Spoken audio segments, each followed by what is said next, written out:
You're listening to the Served Up Show, a podcast that features inspiring beverage professionals and topic experts that share their passions through meaningful content. Your hostesses, Bridget Albert, is best known as the Market Fresh Mixologist, an industry mentor with over 25 years of experience. And I'm Julie Milroy, best known for my passion for leading change and helping others grow in their careers. Grab a cocktail and sit back. Let's learn how we can make a positive impact in our industry.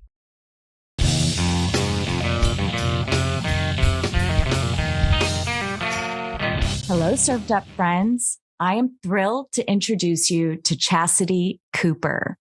Chasity is an award-winning writer of all things wine culture. She is passionate about breaking down barriers when it comes to wine and how Black and Brown people excel in the wine space. Chastity's passion and curiosity has landed her in Wine Enthusiast, Vine Pair, Food and Wine Magazine, the Chicago Tribune, the Philadelphia Inquirer, and Imbibe Magazine, including several creative partnerships with award-winning wine and spirit brands. Now sit back, grab a glass of orange wine, and get inspired. Chasity, thank you so much for joining us today on Served Up. Of course. Thank you for having me. Wow. So I have been following your articles. Thank God for LinkedIn. I don't even know how anybody connected before LinkedIn. I feel like it's just such a blessing that we can be able to connect through like interests, through this wonderful platform on a professional level, even personal. I think it's okay to be personal. And I read a few of your articles. So please share with our listeners, how long have you been in kind of the wine industry, in this wine world? When did you get started? Where did you grow up? I know you're a Chicagoan for life. Yes. I don't know. Were you born there? We want to know everything. So please share.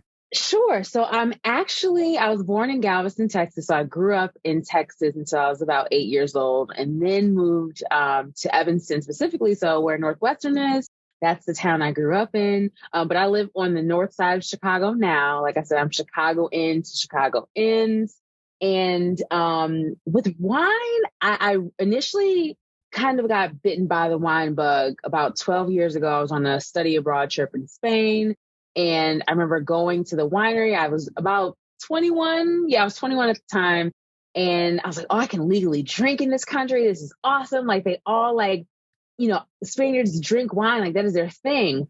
And I was just so enamored by the wine tasting experience I had.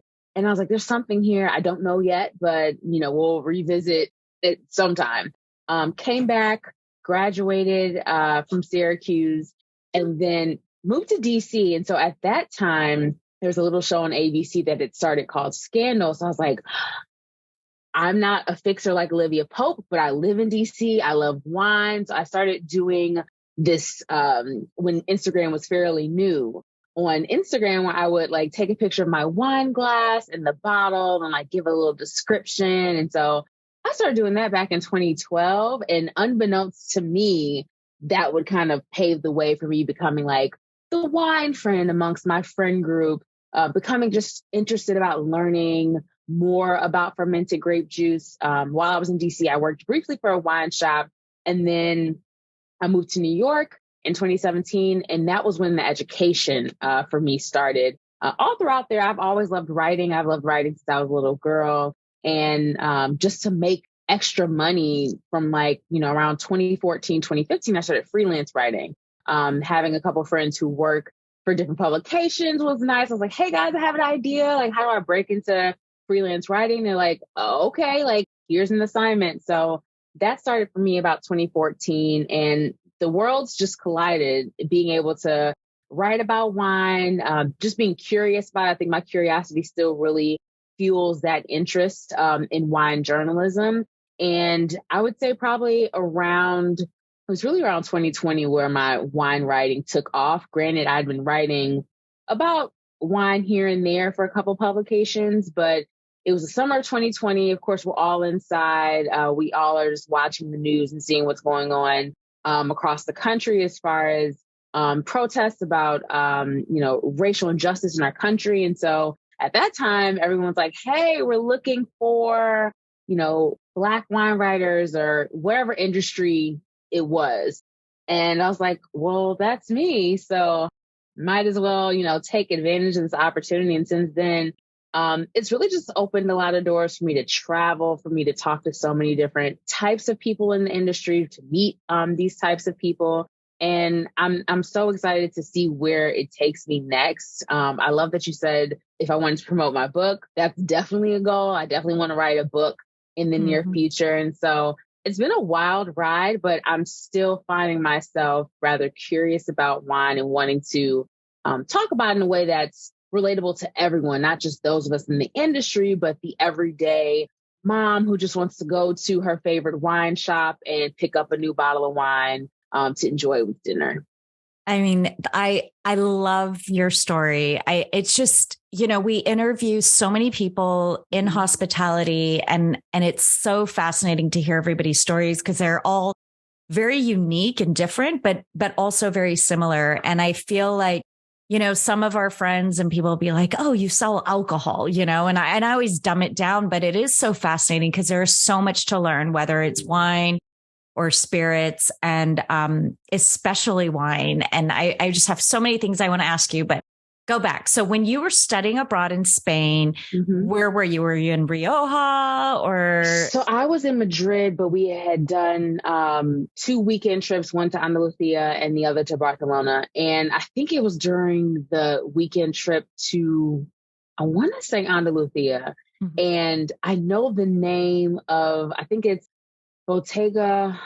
It's Bottega something that I always have to Google the name of the winery. I actually have to go back to Facebook, find the picture and then Google. But being able just to, I think Madrid for me, I've always loved Spanish culture. I love tapas. I love wine and the language as well. Like I started speaking Spanish when I was in 6th grade and studying it. And it just made sense to go to Spain. And it's funny, I actually went back to Madrid for the first time in 12 years since I actually had left back in March.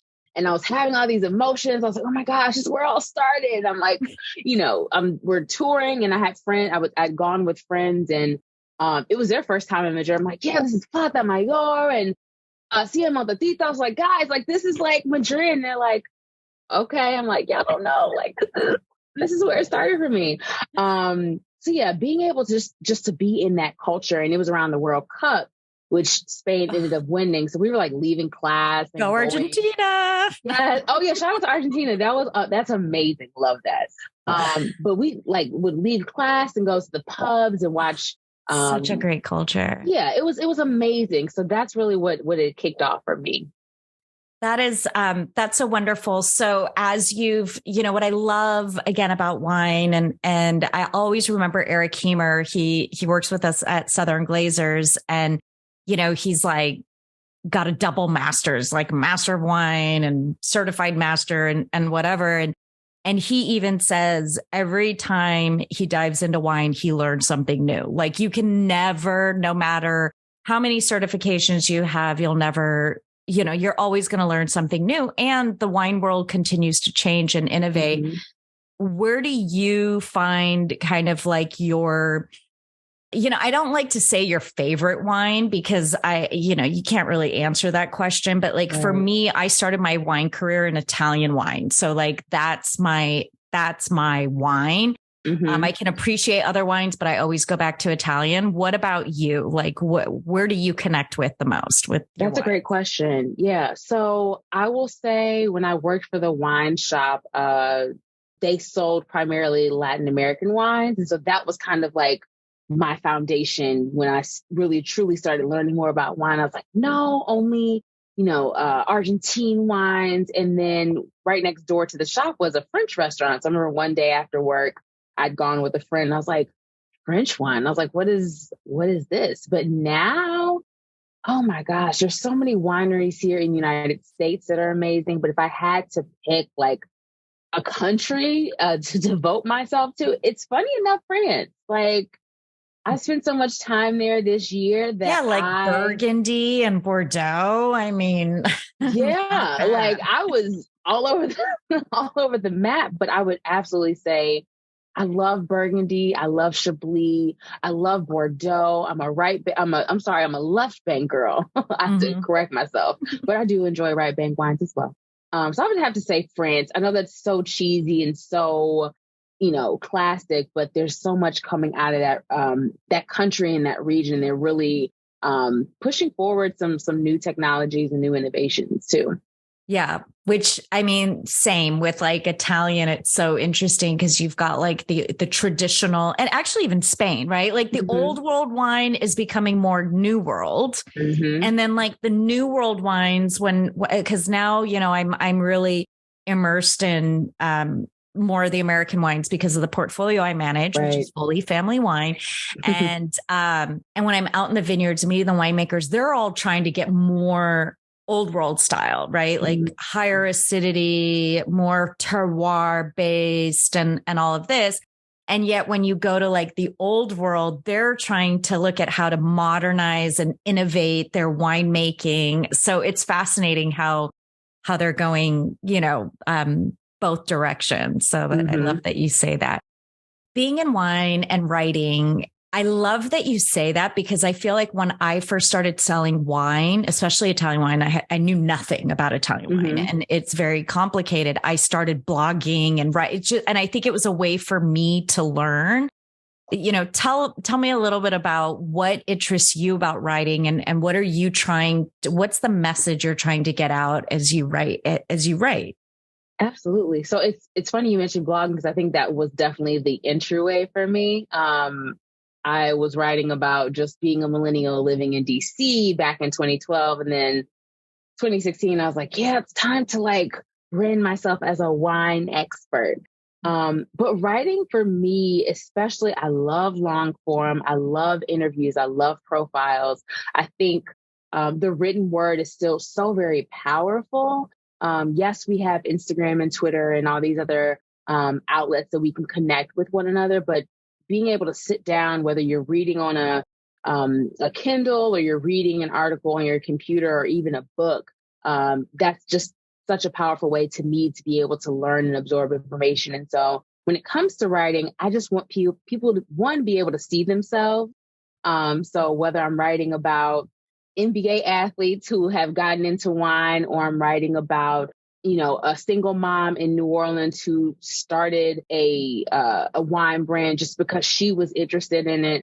I think there are so many different stories and anecdotes that are just not even, across the world, but here in the United States that I want people to be able to see themselves and be like, okay, they did it, I can do it too. And then selfishly, I just like being able to try different ways of communicating with people. So whether I'm writing to, those within the trade, or I'm writing to, the everyday consumer, I think that's an interesting challenge for me to be able to push myself as a writer, just to be able to stretch and think about how I can play with words and play with different phrases and introduce people to new ways of thinking about wine.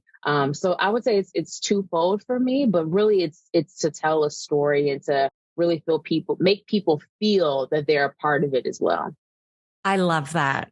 I so love that because you're right. I mean, you write to the trade. I think that's when I first saw you, was definitely a trade focused article. Cause I could tell, it was just like very boom, boom, boom, professional, but when you deliver that, or if like one of my friends read that, like they wouldn't have an idea like what we're talking about. It'd be like way over their head, but they're the consumer. They're the ones that actually spend the money on wine. Right. So I think, I love that you consider that depending on who the audience is, and relatability is the biggest thing. And I think so many people are intimidated with wine. I mean, if Bridget was on here, she would ask the same question. So in her honor, I'm going to ask the question because she is like the spirit side and I'm the wine side, of our little duo here. But her thing is wine is so complicated and it's intimidating. And when you go into a grocery store, how do you know what to buy? What would you suggest? That's a big question. You like wine. Yeah. You go in there and there's just rows and rows of rows and rows. And like, what would be your recommendation for Bridget? So for Bridget, I would say really think about what you like. So if you like Pinot Grigio, if you like Sauvignon Blanc, there are usually signs that are, noting, okay, this is where this is where that is. So definitely go to what you like. I never want to deter anyone from their own tastes or things that they enjoy. I would say go there first. Then something I still do, regardless of like where I am on this wine journey, I look at labels. I look at price. I'm like, okay, I have $20 to spend today. What's going to be the most cost effective, but also the most delicious? So looking at the label, looking at the cost, and then also look at the country. So usually 9 times out of 10, the country is either on the front or the back label. So if you know that you like Sauvignon Blanc from New Zealand, maybe try a Sauv Blanc from Chile or a Sauv Blanc from California to kind of switch it up a little bit. So I would say go to what you like, look at the cost, look at the label, check out the country, and then go from there. And then if you get home and you're like, this is amazing, I'm going to go back and buy this again. Awesome. If you don't like it, don't blame me, but I will say, figure out, how you can kind of, don't let the wine go to waste. Use it in a cocktail, freeze it in some ice cubes, and maybe, pour your favorite spirit over it. So gin, vodka, whiskey, if you want to get a little frisky. So, find a new way to reinvent that taste. Even if you didn't like it by itself, you can definitely like jazz it up, make a sangria in the wintertime. Those are always good. So yeah, that's what I would say. Definitely go with what you like and then expand from there. I love that. I mean, wine could never go to waste, right? Because if all else fails, you cook with it. I mean, exactly. You make a great sauce, Mm-hmm. I mean, there's so much that you can do. And then what's the mulled wine? Mm-hmm. I mean, any wine would be good mulled with, whatever else you add to it. And sangria is always brilliant. Yes. So, unless it's corked, and then you can go back to the shop and say, this is corked, but I don't know. It's kind of hard to figure, to know what cork is and what bad is, but right.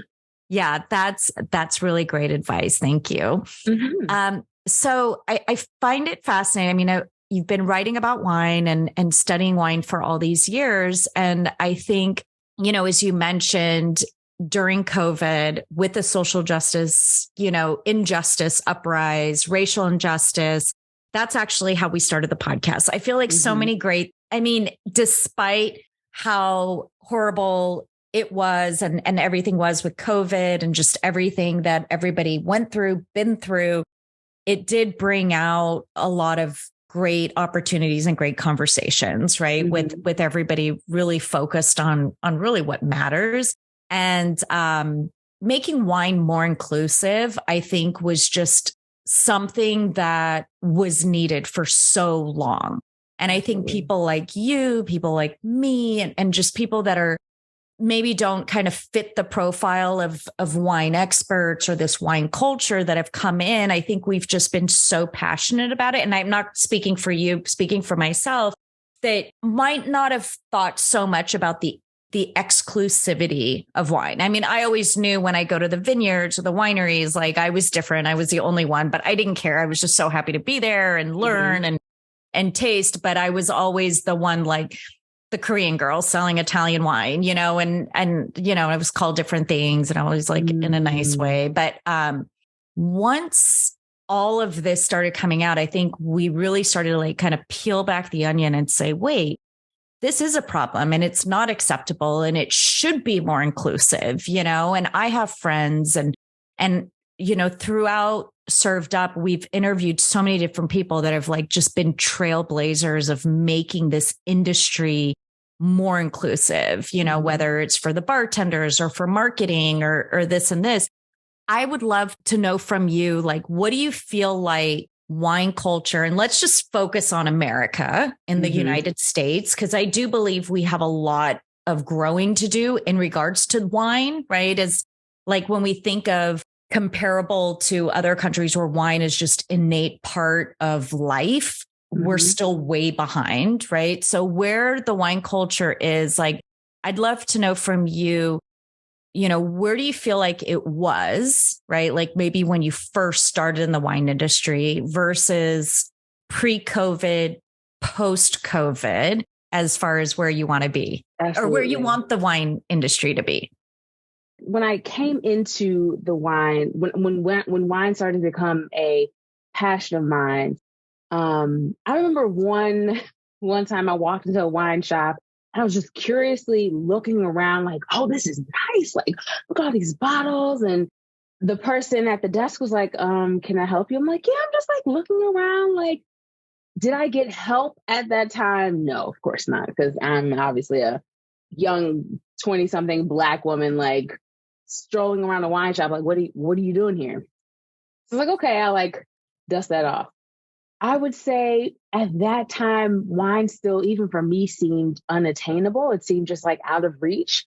It seemed like a thing that, and by this time, it was like 4 years in, I was still like, I was really getting into wine, but I know I had friends of mine who were like, yeah, I'm just drinking barefoot. And I was like, that's cool, but we're going to go to this wine bar and we're going to try something new. So I would say in 2016, it definitely still felt a little bit of out of reach, but I was determined to just absorb it more. Pre-COVID, I was starting to see, friends and family go to wineries, whether they were in Virginia or Maryland. People travel out to Napa for fun. I'm like, oh, this is great. And family members are like, do you know about this wine brand? 9 times out of 10, I already did. But at the same time, I'm like, okay, we're starting to move forward. People are recognizing different brands. Of course, you have, Black-owned brands like McBride Sisters and others that people are starting to recognize. I'm like, great, wonderful. COVID hits. And then all of a sudden, it's like this volcano erupts. And I'm just like, oh my gosh, like, what do I do? Like, I'm, immersed in this wine scene, and I'm just trying to figure out, okay, how do it was a very interesting balance act, because as a writer, I'm still trying to be observant and still trying to be mindful of how everyone else is feeling. But at the same time, I have to report and get the story. So I was walking a very delicate line, especially when I'm talking to certain sources who had been experiencing injustice within this industry for decades. And so it was like, talking to I'm talking about people who I'd been looking up to since I entered wine. I'm like, yo, like I'm kind of fangirling, but I'm also like, I'm sorry if I'm asking the same questions that everybody's asking right now. But I started to notice immediately, okay, Black consumers are like, yep, I deserve to drink XYZ and I deserve to travel here. And then you also have, the industry in America be like, oh yeah, shoot, we kind of like, not forgot, but just weren't paying attention to Black consumers. And that was before the pandemic too. Like, so it was a mixed bag of emotions. But I think now as we go into 2023, people are a little bit more confident about what they're drinking, places they're traveling to for wine specifically. And the industry's slowly but surely catching up. I think like you said, we do have a lot of work to still do. But there has been progress made since 2020. I agree with you. I know that was like a total loaded question, but I think it is very similar. It's one thing to just be passionate about something and feel that it is out of reach, right? Mm-hmm. Like, oh, I'm just, like I'm here to enjoy it and appreciate it. And I'm grateful for it, but I don't really belong, mm-hmm. and I feel like, going through that time, it's like, no, I do belong and I deserve to be here. And I have every right to be here and be a part of this, just like everybody else. I tell that to my son. I'm like, remember, if anybody asks you anything, you deserve to be here. We're here because exactly. I think so much of my career and even my life, it was always like, oh, I'm here. I'll be quiet. I'll be good. Thank you for letting me be here and share space. I'm just very curious or I'm very interested. And And, you get to start, I don't know if it's age or time or what, but, I just know as time moves on, I'm like, no, I'm here, I belong here, and I'm staying. Exactly. So, I'm sure you've heard all kinds of stories, and I think they're all out there. And I think everybody, not everybody, but the more we talk about situations, I feel like the more, we can kind of go through the motions and really feel and see things from different perspectives. I'd love to ask you, only because we recently interviewed a master sommelier who's a good friend of mine, and just to get, their side of the story with kind of everything that went down. Are you a part of the Court of Master Sommelier, or, what are your thoughts on that whole thing? Yeah. So I am not. I actually, I am going to be starting. I started my education through the Wine and Spirit Education Trust. Yep. So WSET. Yeah, WSET. So that's the path I've been on. I'm actually starting my diploma next month. Ooh, gosh. I know. It's not real yet, but it's starting to feel real. When that happened, I remember kind of when I started getting into wine, watching Somm, and of course, just watching it like, you mean to tell me like there's only one Black person who's like going after becoming a master Somm, and like, why? And then it was in the back of my mind, but to learn, from different individuals who had gone through that program, through the writing I'd done in 2020, I was shocked but not surprised. And the lack of accountability that the court was willing to take was just also, it was very loud. And it was just like, okay, well, clearly I won't be taking that path, because I understand how y'all feel about me and people who look like me. And I respect those who have, stepped down from the Court of Master Sommeliers and decided to renounce their title. That's huge, because you think about how much work that goes into. Oh my God. That was my first thought, was just all my friends and colleagues that, I went through, I got certified, thankful for my company. They really support that, and also did wine set. But so many of my customers at the time and my clients, when I was in sales, all my Somm friends like devoted their lives. And so I know what you're going through about to start. It takes every moment free that you have to study, and it's so much work that I just really felt bad for everybody that's gone through it. That's now like, it's something you put your life's work into, and now you're not really proud of the organization that it's become.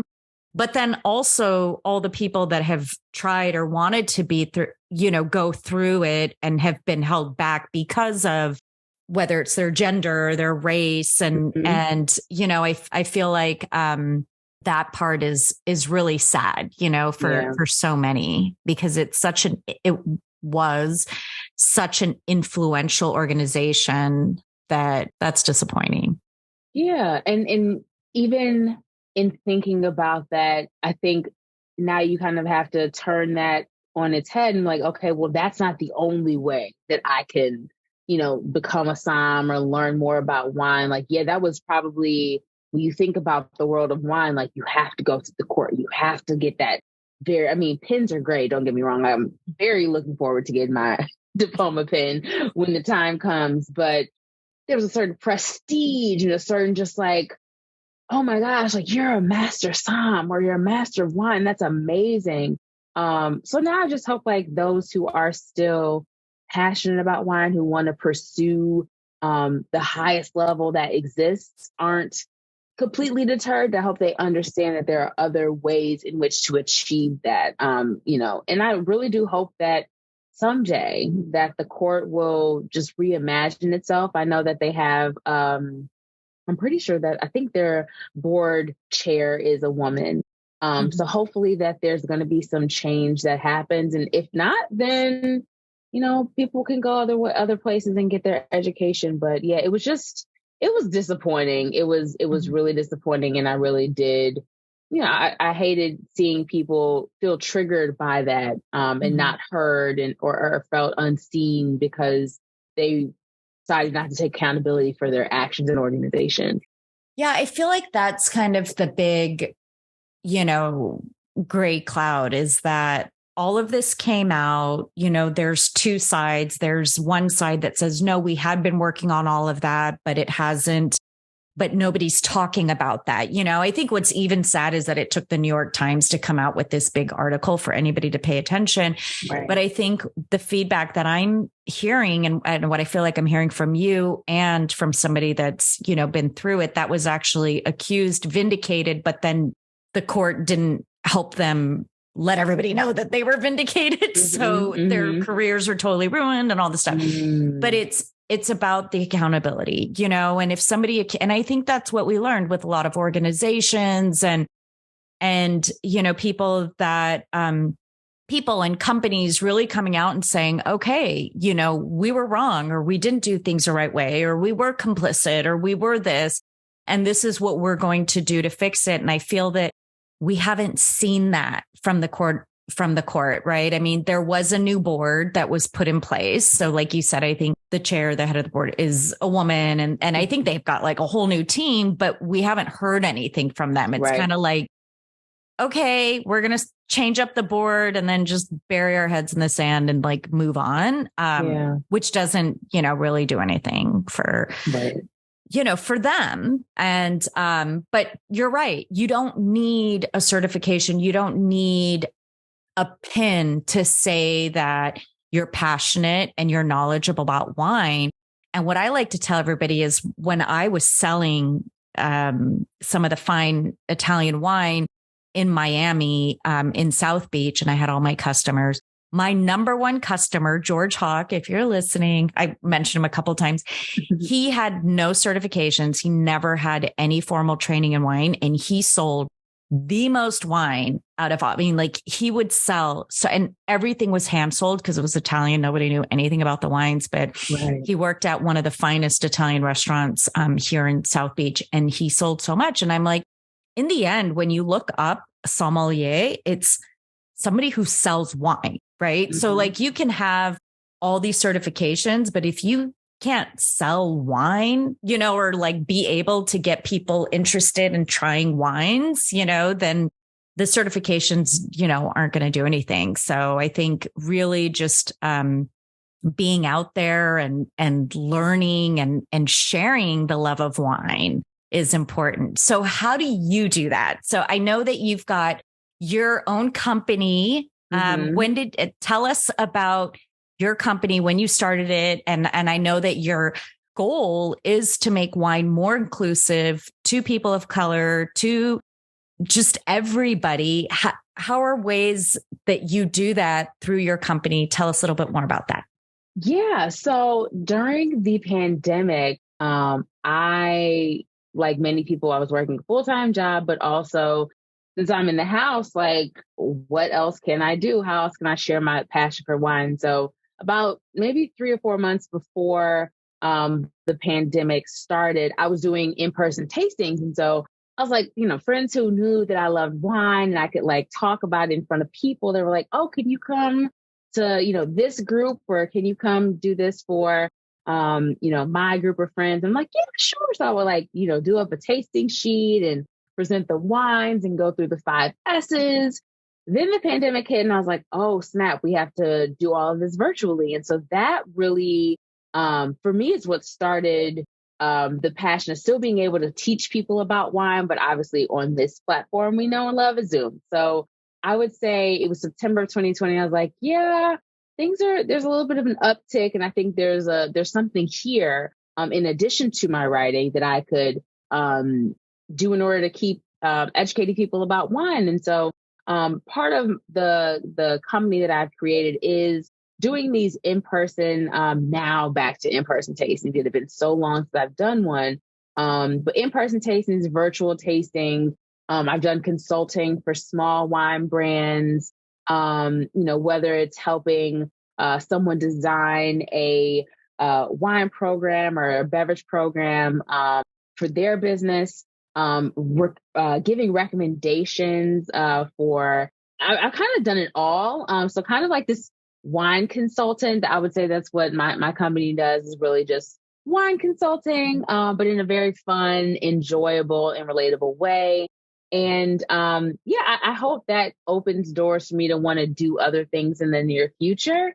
But yeah, it's just really, it goes back to just the consumer, the person who wants to throw a baby shower or a wedding shower, or bridal shower for their friend. And they're like, we can't go anywhere, so can you host this thing for us? And I'm like, yeah, sure. That's so cute.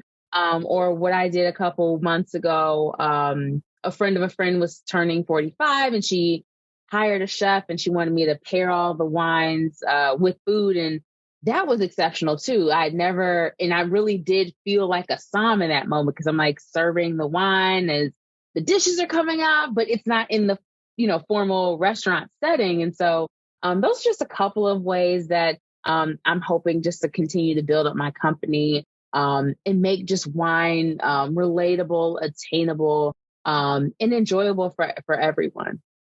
Yeah. I mean, what a better way to, I can't think of a better way to bring people together and create those experiences, right? With having wine, understanding how it goes with different foods, and just, it's a conversation starter. Like, you can never have a boring meal or a bad date or anything, or bad family gathering if you have good wine, right? Very true. Very true. You have to be with your family over the holidays. Make sure you have good wine and everything will be fine. Yes. So out of that, like, what are your favorite, like, wine and food pairings? Like, what are some of your favorites? I love that you asked this question, because I've been on like a pairing kind of trip for the last few weeks. So one of the more interesting ones I've had recently, so my sister had baked some macaroni and cheese and I had a bottle of orange wine, and I was like, let's see if this goes. And it did. Maybe, yeah, it did, because of like the cheeses that she used and the tart tanginess of the wine. So I love baked mac and cheese with orange wine. God, that sounds so good. We had lunch at Marcus Samuelson's. I'm not supposed to talk about restaurants, but anyway, their mac and cheese looked amazing, but I did have a glass of, McBride Sisters New Zealand Sauvignon Blanc. So anyway, I digress. Sorry. So the mac and cheese and the orange wine sounds amazing, because and you know what? I've been hearing so much about orange wine, and I know when I sold Italian wine vinifera, we had some wines that were orange. So can you explain orange wines to our listeners and what makes it an orange wine? Sure. So no oranges are harmed in the making of orange wine, just to start there. But it's similarly made as rosé is. So rosé uses red wine grapes or black grapes. There's a gentle pressing in order to get the color out of the grape. And then depending on the color that the winemaker is looking to achieve, if they want something really deep in red or a really deep pink, they'll let the skin sit with the juice for, short as 6 hours, as long as 36 hours. And so similarly with orange wine, use white wine grapes. So let's say a Pinot Gris, a Pinot Grigio, whether you're looking to, get a really deep orange wine. Riesling is another white wine grape that people can use to make orange wine. You press the grapes and you allow the skins to have contact with the juice. And again, how long you want that those things to kind of jam together. And then once you reach the color of your desire, you discard the skins and keep moving forward with the winemaking process. So that's really the grape skins are what give the color to the wine. I love that. So it's like the equivalent of rosé, but it's like a white wine rosé. Exactly. And I knew that because we had, we sold this, and I don't even remember the winery anymore, but it was a Pinot Grigio and it was like more of an orange color. And I just thought it was so bizarre, because I'm like, wait, it's Pinot Grigio, it's a white grape. And it's like, well, if you let the Pinot Grigio ripen later and then you have that long, it's actually not white. And that's why it's called Pinot Grigio, like gray. So it does have color, and that's what gives it to it. So that's great. What's another pairing that you like? And I love that you said that because it's just so different. Orange wine with mac and cheese. Orange wine and mac and cheese. I will tell you a pairing that did not work the first time I had it. So I love sparkling wine. Like if that's like my go-to any day of the week, I will, pop something open. I was like, oh, okay. It was a sparkling rosé. And growing up, I've always loved spicy food. Being from Texas, it's in my veins. So I was like, oh, I have some Flamin' Hots, which is like my favorite after school snack growing up. Mm-hmm. Like, let's do sparkling rosé and Flamin' Hots. Do not do sparkling wine and Flamin' Hots ever, because it felt just very bad on my palate. But on the other hand, I did try it again. I love Flamin' Hot. Like that is like my go-to chip choice. Mm-hmm. Sweet Riesling. So like obviously the sweeter, but you still need a little bit of acid. Nothing that's gonna just make your palate, feel like fireworks. I would say, a sweet Riesling and Flamin' Hot. And I mean, I love French fries as well. So something sparkling, a fried tater tot, a fried piece of chicken, something fried and bubbles, chef's kiss. The best. Yes. I love that.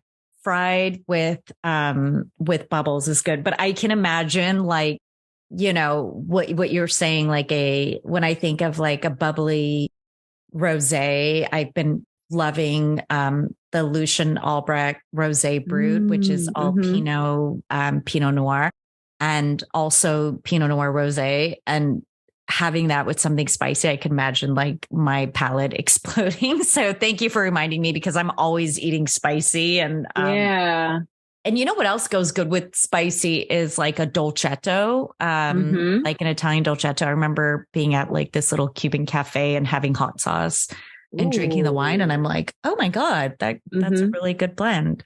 Ooh, do you like dessert wines? Any dessert wines that you like?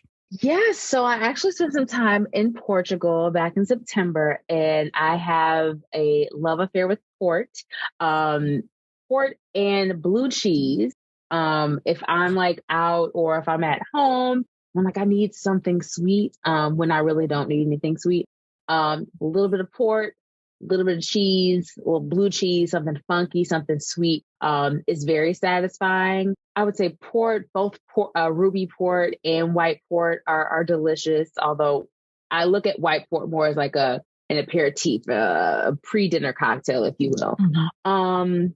And Sauterne, I haven't had in a while, but man, when I was in France, the first time I went to France in 2019, I had a 1987. I was at a dinner and I was like, wait a minute, what is this? Like, why did it taste so good with this chocolate mousse tart thing?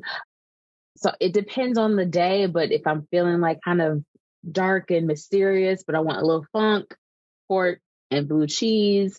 But then of course something, acidic and kind of refreshing, but a little silky, Sauterne and like a chocolate mousse, something lighter on the chocolate side. Oh, that sounds amazing. Amazing. I could talk to you about wine and food all day. And as we're wrapping up, there's like, I feel like I have so many things I want to ask you, but with all of your recent interviews and the different things what is either a winemaker, a winery, or a supplier that you feel is kind of setting the bar and doing things the right way for the future to make wine more inclusive? Well, that's a great question. When I think about my most recent interview, I did a story for Anscape, which is formerly The Undefeated, about NBA legend Dwayne Wade and his wine company. They recently wrapped up for the year 2022 an Epicurean tour. So they went to different Black-owned establishments across the country and did basically like food and wine dinners or food and wine tastings. So I thought that was really just a different way to expose people, not just people of color, not just Black people, but people who are just foodies and who love wine, to a new way of enjoying the two together. So I think that that's been really cool and innovative. I will have to say, I'm actually working on a story right now. I spent some time in Bulgaria back in October, and when I got the invite, I was like, "Where's Bulgaria?" So I had to pull out the map and find that. But it's interesting because Bulgaria was one of the leading wine making countries back in like the 70s and 80s. And then, of course, something called communism happened and broke off. And it was interesting to just kind of see them talk about how they're trying to reemerge or reintroduce themselves into the world wine market. But it was really interesting to see how they're using just old world methods and still staying true to themselves as an old world winemaking country, but also forward thinking, like, okay, how can we pair some of these wines with some of these new Michelin star restaurants that are in Sofia? So I would shout out Bulgaria as a country. Let's see other place. I mean, there's so many places in the United States that are just like, and not just California. Like I know they're always going to give California its props, but Michigan in Traverse City, they're doing some really cool stuff. The Finger Lakes, down in Texas Hill Country, and even in Georgia. So about 90 minutes from Atlanta, is the Dahlonega AVA, which is fairly new. And I know this because I just wrote a story on it, but it's interesting, like, who thinks about wine outside of Atlanta? Like, that's something new for people to check out. So I think urban wineries are making it more accessible. And then I'd be remiss to not mention my hometown of Chicago.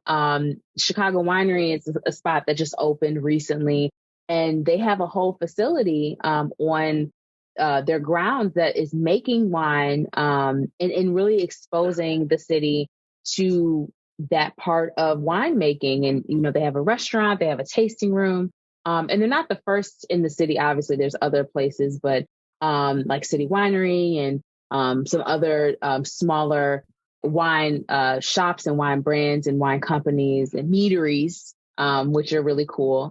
But yeah, I mean, and a lot of people don't know what mead is, but I'm sure if you tried it, you would love it. So a lot is happening. I think that's the overwhelming thing about being a wine writer. People want you to check out everything and write about everything. And I'm like, guys, wait, I'm only one person.